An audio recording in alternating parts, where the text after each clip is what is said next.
repealing the Class Act. You know, we all get old, or hopefully we will all get old, reach an elderly status, and we will then perhaps become physically unable to get around a whole lot, and we may need to have some long-term care. And Tea Partiers will need it. Occupy Wall Streeters will need it. Mitt Romney and his group of 15% taxpayers will need it. The only question is whether or not the 99ers and the Tea Partiers will be able to afford it. That is the only question. We're in the same boat. The Class Act was included in the health care law in order to help elderly and functionally disabled Americans purchase the services they need, which would enable them to continue living in their communities as opposed to being forced into expensive private care, which most of us can't afford. So I understand that HHS has determined that the Class Act cannot be implemented as written based on financial considerations. But ladies and gentlemen, that's no reason to throw out or to repeal this worthwhile initiative. We certainly need to improve it, but there's no need to repeal it. No matter what side of the political aisle you sit on, you cannot ignore that we need to improve access to long-term care. Approximately 10 million Americans are in need of long-term care, and this number is expected to increase to 15 million over the next decade. America is aging.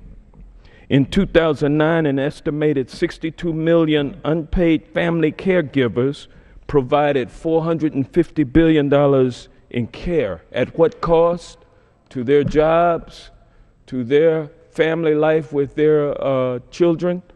In 2011, the average annual cost of a nursing home was $70,000. Who can afford that?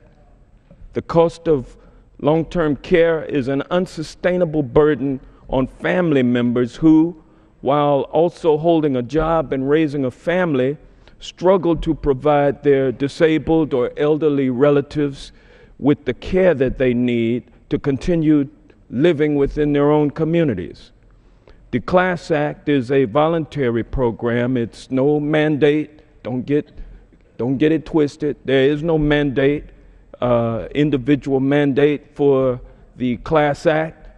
It's a voluntary program that relies on free market principles of responsibility and competition that my colleagues in the Republican Party claim to revere. There's no mandate in this program. It would allow families of all means to plan for a secure future where a long life or a disability does not lead to financial ruin. Take, for instance, one of my constituents, Linda Rollins. Linda was the primary caregiver for her elderly mother until her recent passing. Linda told me that she supports the Class Act because millions of Americans, just like her, feel overwhelmed or face financial distress due to their roles as family caregivers who cannot receive any kind of assistance. Although Linda's mother received long-term care through a local senior assistance program that enabled her to continue living at home, Linda knows that not everyone is so lucky. Having access to long-term care services enabled Linda's mother to live independently, with grace, and with dignity. It allowed Linda to keep her job and helped relieve the emotional and financial strains placed on her and her family as she oversaw her mother's care. Linda and I feel like everyone should have that kind of support, and the Class Act is a good place to start. Repealing the Class Act without any attempt to improve it is a rash political move, and I urge my colleagues to oppose the bill. Gentleman's time yield expired. Chairman. Mr. Chairman. Strike the last word. Mr. Chairman.